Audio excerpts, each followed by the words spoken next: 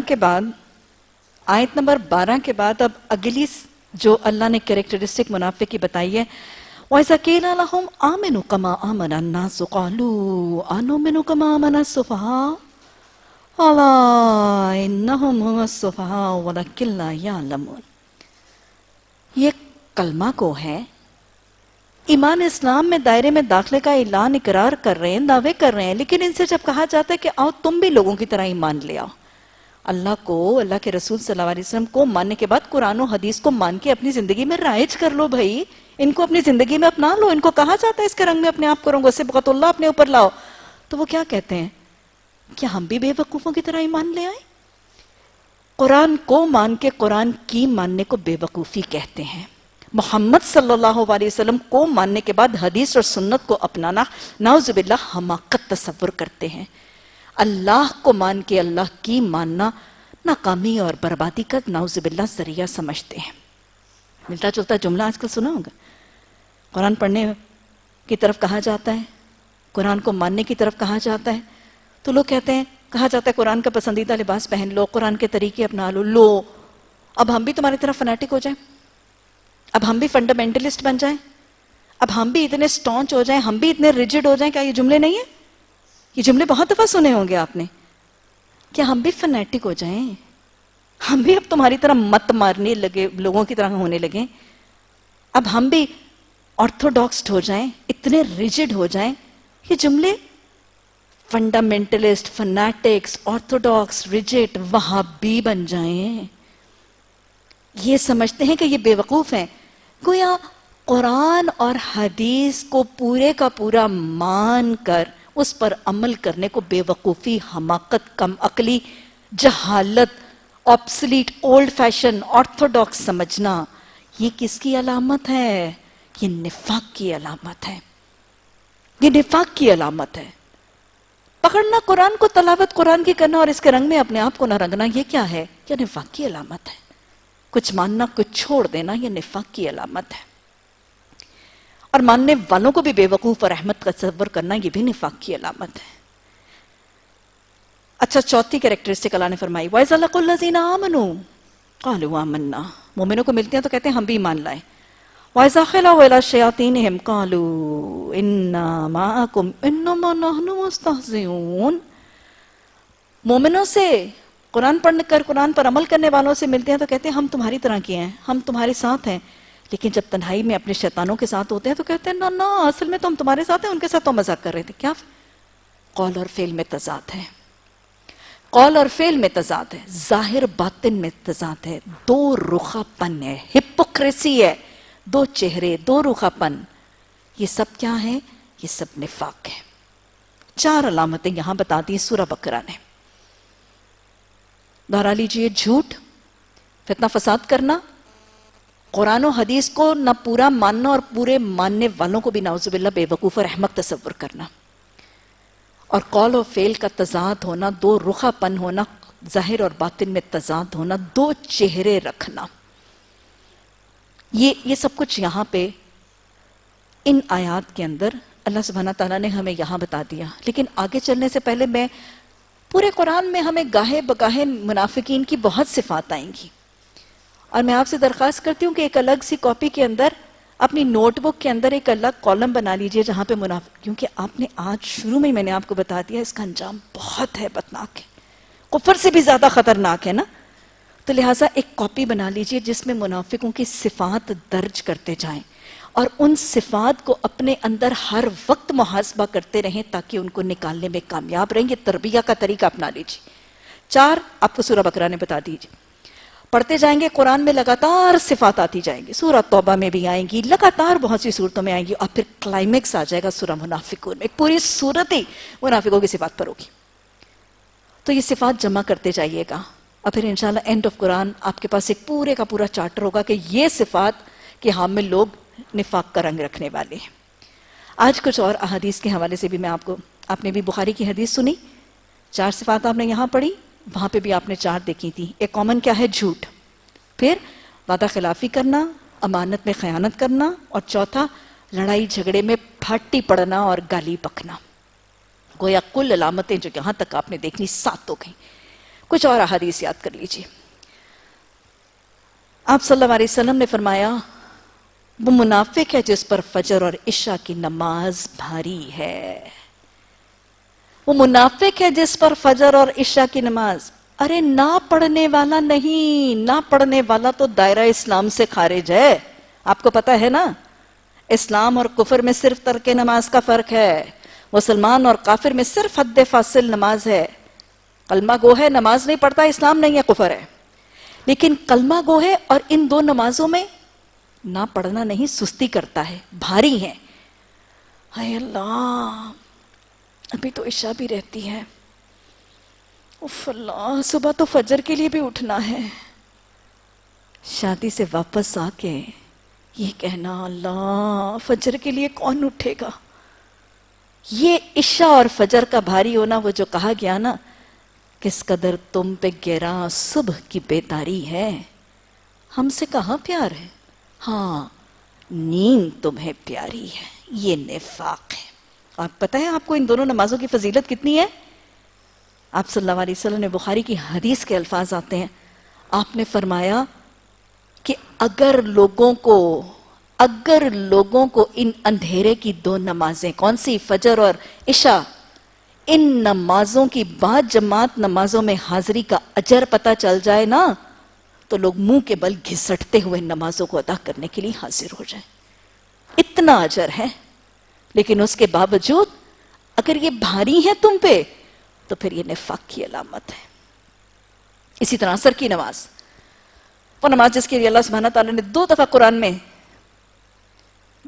میں تذکرہ کیا ہے، حافظوا علی الصلوات والصلاۃ الوسطی وقوموا للہ قانتین، یہ صلاۃ وسطی کی حفاظت کرو۔ صلاۃ وسطی کیا ہے؟ عصر ہے، انشاءاللہ آگے بات ہوگی۔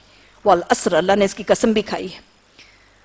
یہ عصر کی نماز کے لیے حدیث کے الفاظ ہیں کہ آپ صلی اللہ علیہ وسلم نے فرمایا یہ منافق کی عصر کی نماز ہے۔ نشانی دیکھیے گا کیا ہے؟ ارے عصر چھوڑنا نہیں، عصر اس انداز میں پڑھنا نفاق ہے۔ چھوڑنے کا تو پتہ ہی نکال دیجئے نا، اس انداز میں پڑھنا نفاق ہے۔ یہ منافق کی عصر کی نماز ہے کہ بیٹھا سورج کو تکتا رہتا ہے، یعنی بغیر وجہ کے عصر میں دیر کر رہا ہے، تاخیر کر رہا ہے۔ آپ کو پتا ہے کہ عصر کی نماز کا افضل وقت اس کا اول وقت ہے۔ افضل وقت ہوتا ہے جہاں نماز کا اجر سب سے زیادہ ہوتا ہے۔ نماز کا ایک پیریڈ ہے نا، سٹارٹنگ پیریڈ، اینڈنگ پیریڈ، حدیث میں بہت وضاحت سے بات ہوگی انشاءاللہ۔ تو جو جتنی اول پڑھی جائے گی عصر، اتنا اجر زیادہ ہے۔ اب یہ بیٹھا بغیر وجہ کے سورج کو تک رہا ہے، یعنی بغیر وجہ کے ٹال مٹول کر رہا ہے، پوسٹ پونمنٹ، ڈیلنگ ٹیکٹکس۔ اور میں کئی دفعہ کہتی ہوں آج کل سورج کو تو بیٹھ کے تکتا ہی کوئی نہیں، فطرت کے تو ہم قریب ہی نہیں۔ ہمارے گھروں سے کہاں سورج نظر آتا ہے؟ آج تو بیٹھنے والے سورج کو نہیں، ٹی وی کو تک رہے ہوتے ہیں۔ وہ بیٹھا ٹی وی کو تک رہے، خواتین کا کوکنگ کا شو لگا ہوئے، یہ بس ریسیپی ختم ہونے والی ہے نا، اچھا یہاں وہ میچ آ رہا ہے، وہ یہاں ڈرامہ آ رہا ہے، وہ پورے کلائمیکس پہ ہے، وہ بیٹھا ٹی وی کو تک رہا ہے۔ اچھا چلیں، حدیث کہہ رہی ہے یہ منافق کی عصر کی نماز ہے کہ وہ بیٹھا سورج کو تک رہا ہے، بغیر وجہ کے ڈیلے پوسٹ پونمنٹ کر رہے ہیں۔ آ گیا وقت افضل میں، وقت میں پڑھو اور فارغ ہو بھائی، بغیر وجہ کے عصر کی نماز کو ڈیلے کرتا جا رہے ہیں، سستی سے اٹھتا ہے، اور جب نماز پڑھتا ہے تو کیفیت یہ ہے کہ وہ 4 سجدے کرتا ہے۔ حدیث کے الفاظ ہیں وہ 4 ٹکریں مارتا ہے، وہ 4 ٹکریں مارتا ہے، اور اس میں بھی اللہ کو کم ہی یاد کرتا ہے۔ یہ ہے منافق کی عصر کی نماز، بغیر وجہ کے تردد کے ڈیلے کرنا۔ ارے کوئی کام ہے، مجبوری ہے، مصروفیت ہے، کوئی انوالومنٹ ہے، کوئی چاروں ناچار ہے تو وہ ڈیلے کر رہا ہے تو اور بات ہے، لا اکراہ فی الدین۔ اور پھر وہ عادی بھی نہیں ہے، لیکن بغیر وجہ کے ڈیلے کرتے چلے جانا، اٹھنا بھی تو پھر کھٹ کھٹ کی نمازیں جس میں خشوع و خضوع نہیں ہے، سنت کا اتباع نہیں ہے، قیام، ٹھہراؤ، تحمل، جماؤ نہیں ہے، اور پھر اس میں بھی اللہ کو یاد نہیں کیا، تو یہ سب کیا ہے؟ یہ نفاق کی علامت ہے۔ اللہ سبحانہ تعالیٰ سورہ نساء ہی میں آیت نمبر 142 میں اسی طرح کی صفت بتاتے ہیں۔ اللہ سبحانہ تعالیٰ نے فرمایا ان المنافقین یخادعون اللہ وہو خادعهم، یہ منافق اللہ فرماتا ہے یہ اللہ کو دھوکہ دے رہے ہیں، حالانکہ کیا کیفیت ہے؟ وہ اللہ ان کو دھوکہ دے رہا ہے۔ وہ کیا کرتے ہیں؟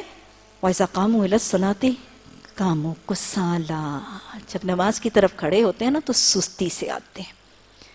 وَإِذَا قَامُوا إِلَى الصَّلَاةِ قَامُوا كُسَالَىٰ يُرَاؤُونَ النَّاسَ، اللہ کو دکھانے کے لیے نہیں، لوگوں کو دکھانے کے لیے نماز پڑھتے ہیں۔ وَلَا يَذْكُرُونَ اللَّهَ إِلَّا قَلِيلًا، اور پھر نماز میں اللہ کو یاد بھی بڑا ہی تھوڑا کرتے ہیں۔ کبھی انہیں کاروبار یاد آ رہا ہے، کبھی جوڑے یاد آ رہے ہیں، کبھی گمی ہوئی چابیاں، کبھی حساب کتاب یاد آ رہا ہے۔ وَلَا يَذْكُرُونَ اللَّهَ إِلَّا قَلِيلًا، مذبذبین بین ذالک، ڈاما ڈول ہے، قرآن کی بتائی ہوئی زندگی اور معاشرے کی بتائی ہوئی زندگی کے درمیان ڈاؤن، لا الہ الا ولا الہ الا، نہ دنیا کی طرف ہے نہ آخرت کی طرف ہے۔ ما یضلل اللہ فلن تجد لہم نصیرا، بس جسے اللہ گمراہ کر دے پھر تو اس کے لیے کون سا مددگار پائے گا؟ یہ ہے منافق۔ تو گویا فجر اور عشاء کا بھاری ہونا، عصر کی نماز میں سستی کرنا، تاخیر کرنا، نماز کو بغیر خشوع خضوع کے جلدی جلدی پڑھنا، اور نماز میں اللہ کے ذکر کی کمی کرنا، یہ سب کیا ہیں؟ یہ سب نفاق کی علامتیں ہیں۔ اسی طرح ایک اور حدیث دیکھ لیجئے، اور آج بس یہی حدیثیں یاد رکھیے گا نفاق کی علامت کے طور پہ، آئیڈینٹیفیکیشن کے طور پر۔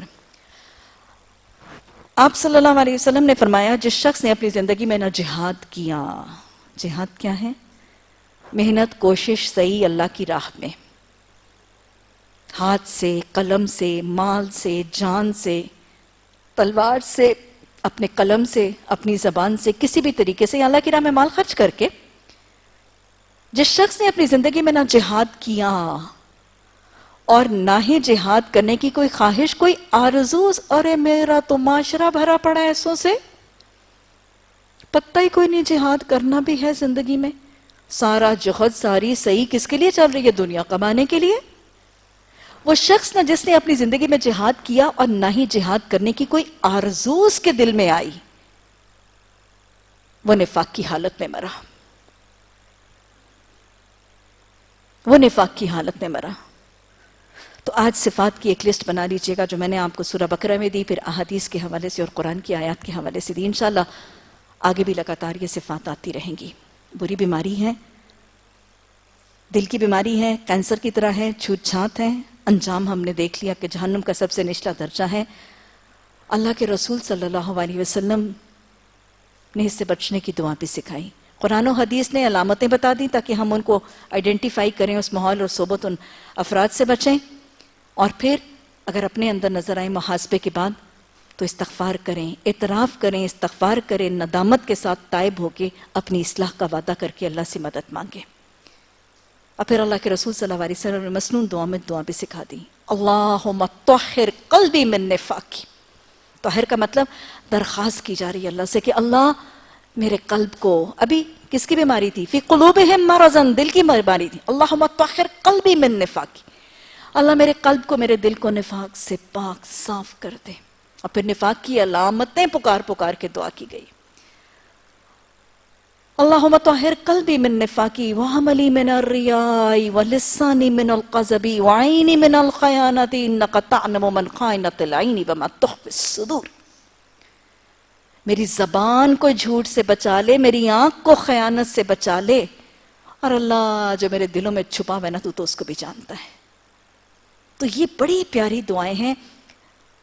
اگر ہم ان صفات کو کوئی ایک رنگ اپنے اندر نظر آئے تو اس کو مان لیجئے گا، زد اور ڈٹائی سے اس کو کور اپ کر کے جسٹیفائی کرنا مومنوں کا طریقہ نہیں ہے، لم یسروا علیہا مومن کا طریقہ۔ ہاں مجھ سے ہو گئی، اعتراف کرے، مانے، پھر اس پہ ندامت، پھر اس پہ استغفار، اصلاح کا وعدہ، اور پھر آگے سے بچنے کی دعا، اللہم طہر قلبی من نفاقی وعملی من الریاء ولسانی من القذب وعینی من الخیانت۔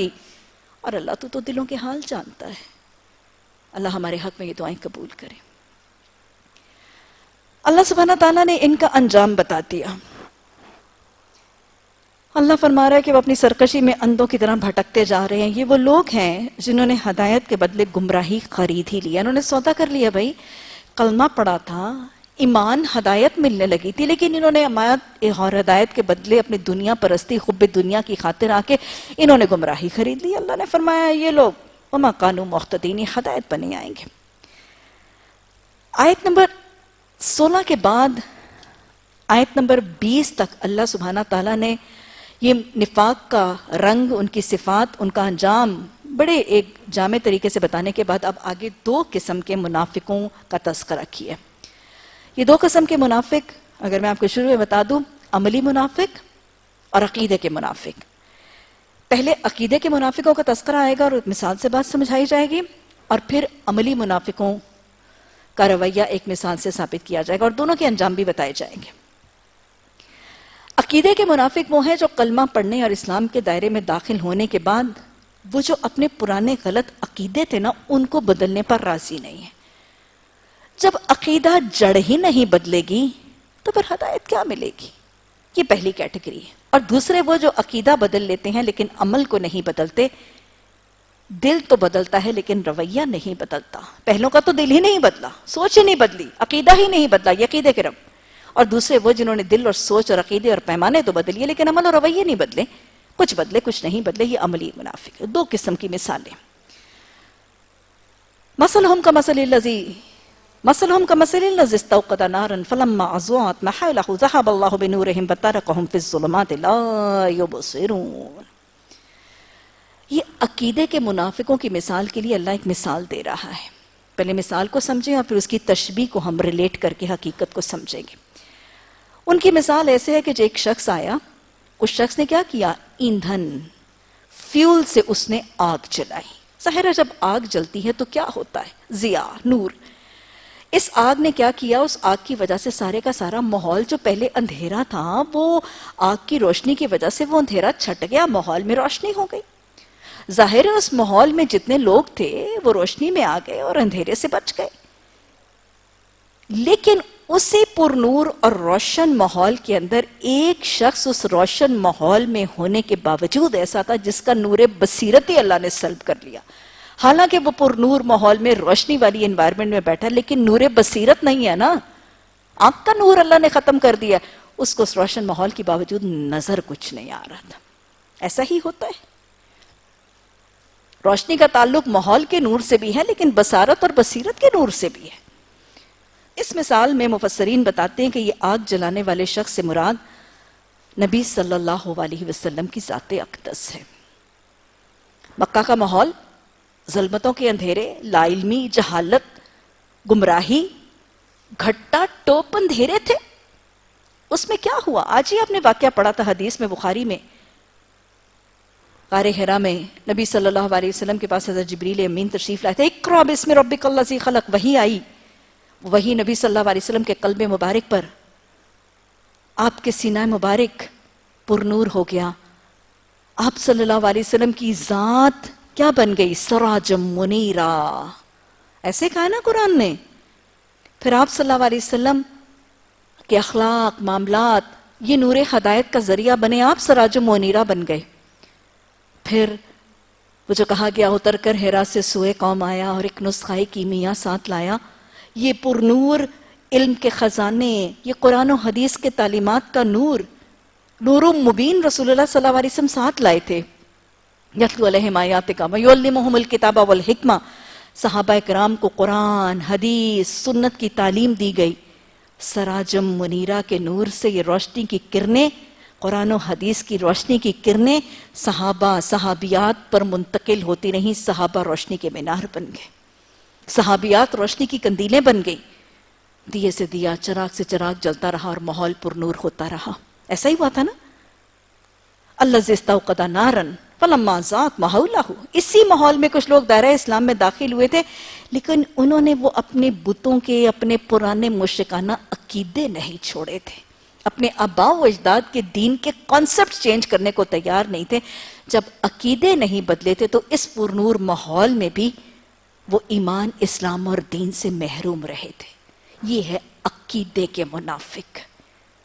کلمہ پڑھ لینے کے باوجود، دین اسلام میں داخل ہو جانے کے باوجود، قرآن کو پڑھ کے تھام کے اس کا حفظ، اس کا معنی مفہوم سمجھ لینے کے باوجود، اس نور ہدایت کو سمو لینے کے باوجود، اگر کوئی قرآن کا طالب علم اپنے پرانے عقائد کو نہیں بدلتا، انشاءاللہ عقیدے پر بھی کلاسیں بہت وضاحت سے ہوں گی، اپنے پرانے سوچوں کے پیمانے اور عقیدوں کی جڑ کو نہیں بدلتا، وہی بدعت، وہی شرک، وہی پرانے افسانے، آباء و اجداد کی کہانیاں جاری رہیں گی، تو پھر یہ عقیدے کا منافق، اور اس کا انجام کیا ہے؟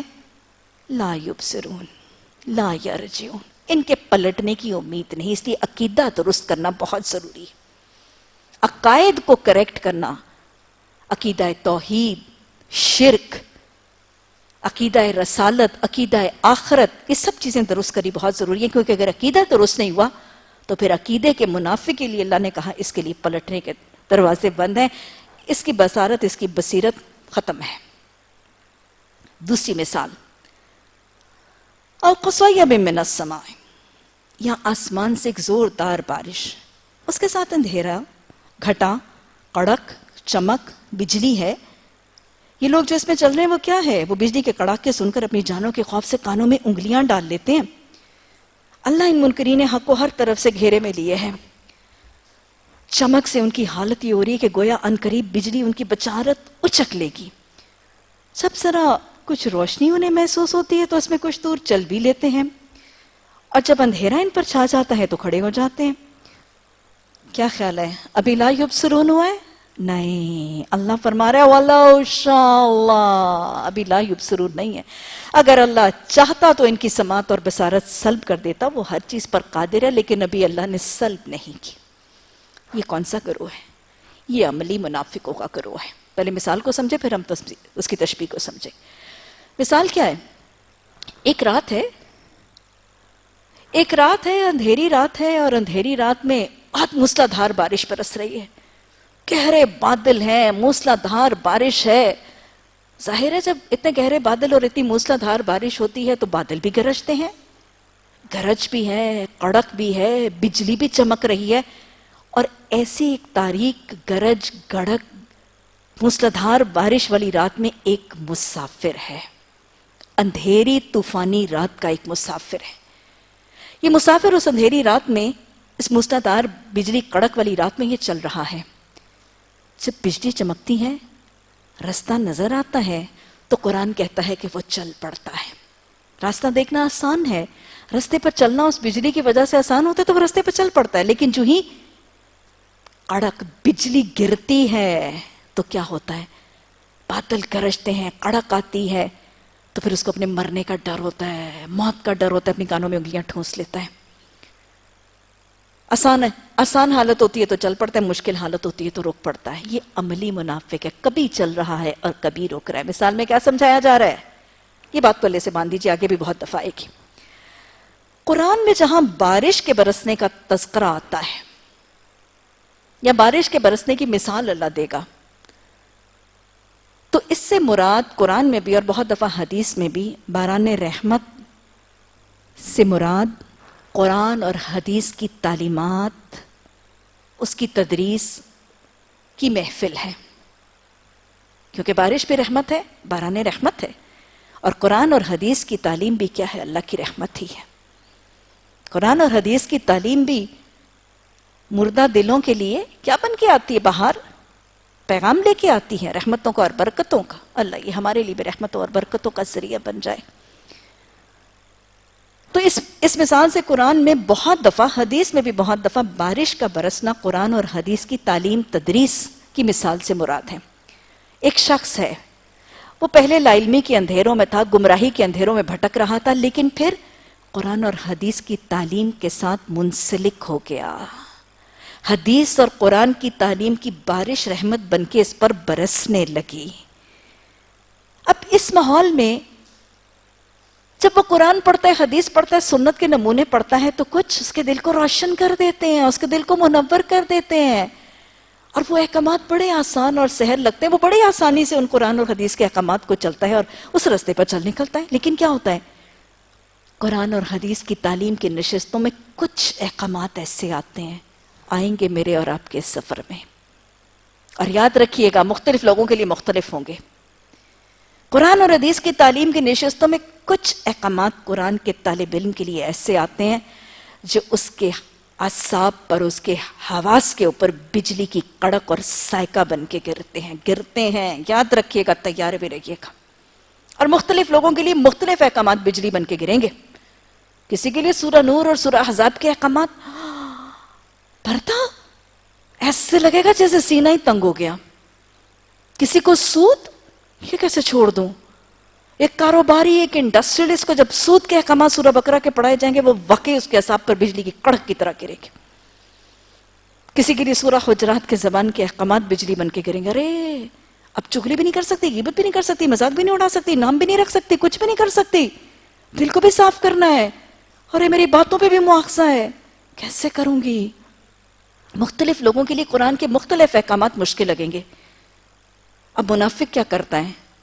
جو احکامات آسان اور سہل لگتے ہیں ان پر تو اپناتا ہے، چلتا ہے، لیکن جو قرآن اور حدیث کے احکامات اس کے حواس پر، اعصاب پر، اس کے مزاج پر، اس کی عادتوں کے حوالے سے اس پر بھاری لگتے ہیں، چھوڑ کے وہیں کھڑا ہو جاتا ہے، نہیں چلتا، نہیں اپناتا، نہیں مانتا، نہیں اڈاپٹ کرتا، اس راستے پہ چلنے سے رک جاتا ہے۔ یہ کیا طریقہ ہے؟ یہ جملہ یاد رکھیے گا، ٹھنڈا ٹھنڈا میٹھا میٹھا دین لے لیتا ہے، دین کے کڑوے کسیلے احکامات، بھاری احکامات چھوڑ دیتا ہے۔ یہ ہے نفاق، یہ ہے نفاق۔ دین اور قرآن کے وہ احکامات جو اسے آسان لگتے ہیں، جو اسے سہل لگتے ہیں، ایزلی اس کے لیے، اس کے ماحول، اس کی انوائرمنٹ، اس کی صحبت، اس کی سچویشنز میں اس کے لیے اڈاپٹ کر لینا مشکل نہیں ہے، وہ تو کرنے لگتا ہے۔ لیکن جو اس کے لیے بھاری ہو جاتے ہیں، مشکل ہو جاتے ہیں، جس سے کوئی نقصان کا امکان نظر آتا ہے، کسی کے فائدے کا ہاتھ سے جانے کا امکان نظر آتا ہے، اس کو چھوڑ کے کھڑا، نہ ہینڈز اپ، یہ نہیں میں کر سکتا۔ یہ کیا ہے؟ یہ نفاق ہے۔ آگے جا کے اللہ اس کا تذکرہ بھی کرے گا، افتؤمنون ببعض الکتاب وتکفرون ببعض۔ ارے یہ کیا مذاق بنا لیا تم نے اس کتاب کے ساتھ؟ اس کے بعض حصوں پر ایمان لاتے ہو، بعض حصوں کو چھوڑ دیتے ہو۔ یہ ہے نفاق۔ بعض کو ماننا، بعض کو چھوڑنا، جو قرآن نے کہا ہے نا ادخلوا فی السلم کافہ، پڑھ رہے ہو پورے کے پورے داخل ہو جانا تاکہ صبغۃ اللہ چڑھ جائے۔ ابھی آپ نے پڑھا، ابھی میں نے آپ کو سورہ نساء کی آیت نمبر 145 میں بتایا کہ منافقوں کا رنگ ہے مذبذبین بین ذالک، ڈاواں ڈول ہیں، ڈاواں ڈول ہیں، لا الہ ہؤلاء ولا الہ ہؤلاء، نہ جنت کے راستے پر پورا چلتے ہیں، نہ جہنم کے راستے۔ اللہ کافر، منافق اور مومن کا یہی تو فرق بتاتے ہیں ہمیں۔ کافر دنیا بنا لیتا ہے، مومن آخرت بنا لیتا ہے۔ منافق کی دنیا بھی گئی، اس کی آخرت بھی گئی۔ یہ ہے منافق۔ ارے کافر دنیا تو سنوار لیتا ہے، مومن آخرت سنوار لیتا ہے۔ وہ عارضی سنوارتا ہے، وہ ابدی سنوارتا ہے۔ یہ عارضی بھی برباد کرتا ہے، یہ ابدی بھی برباد کر لیتا ہے۔ یہ ہے نفاق۔ دنیا کی طرف آتا ہے، قرآن یاد آتا ہے، خوف خدا آتا ہے تو قرآن کی طرف چلنے لگتا ہے، قرآن کی طرف چلتا ہے، دنیا کا نقصان ہوتا ہے، پھر دنیا کی طرف چلتا ہے۔ یہ ڈاما ڈولی زندگی گزار دیتا ہے۔ اس کو شک ہے، اس کو یقین ہی نہیں آیا، یہ جمع ہی نہیں، یہ ڈٹا نہیں، یہ نفاق ہے۔ اور یہ کون سے منافق ہیں؟ یہ ٹھنڈا ٹھنڈا میٹھا میٹھا دین کا حلوہ کھا کر دین کے کڑوے قصیلے مشکل احکامات چھوڑنے والے لوگ کون ہیں؟ یہ نفاق ہے۔ مثالیں بتاؤں؟ یہ کہنا کہ نماز، ہاں نماز تو ہم 5 وقت پڑھ سکتے ہیں، پڑھیں گے ہم، پڑھنی ہے بھائی، کیسے نہیں پڑھنی؟ لیکن دیکھو اگر تم یہ کہو نا کہ یہ لباس والا لباس باقی کا دن اپنا لو، تو یہ میرے لیے سوشلی پاسبل نہیں ہے، میری برادری نہیں اجازت دیتی بھائی، میں نہیں اپنا سکتی یہ نماز والا لباس سارا دن۔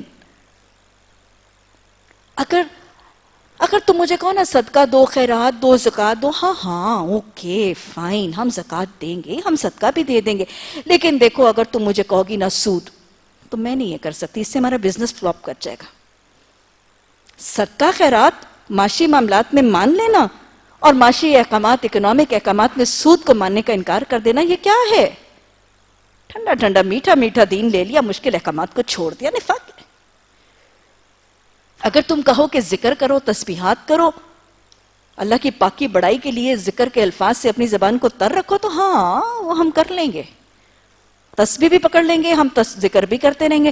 لیکن اگر تم کہو نا کہ اسی زبان کو چگلی غیبت سے روک لو، دیکھو مجھے عادت بہت ہو گئی، میں نہیں روک سکتی، یہ کیا ہے؟ یہ نفاق ہے۔ کچھ احکامات کو پکڑ کے کچھ احکامات کو چھوڑ دینا، یہ میرے رب کا طریقہ نہیں ہے۔ رب کیا چاہتا ہے؟ مومن کیا کرے؟ پورے کا پورا دین میں داخل ہو جائے۔ پک اینڈ چوز کے لیے یہ قرآن محفوظ کر کے میرے اور آپ کے لیے نہیں بھیجا گیا تھا، یہ بات پلے سے باندھ لیجیے۔ درد دل سے یہ محسوس کر لیجئے کہ میرے رب نے زیر زبر کی تحریف، شد مد غنہ کے چینج کے بغیر یہ قرآن میرے گھر تک پہنچا دیا، اس لیے نہیں کہ میں اپنے کاؤچ پر، اپنے لاؤنج پر بیٹھوں، اس کو پڑھوں اور پک اینڈ چوز کروں، یہ میں کر سکتی ہوں، یہ پاسبل نہیں ہے، نہ، یہ کرنا نفاق ہے۔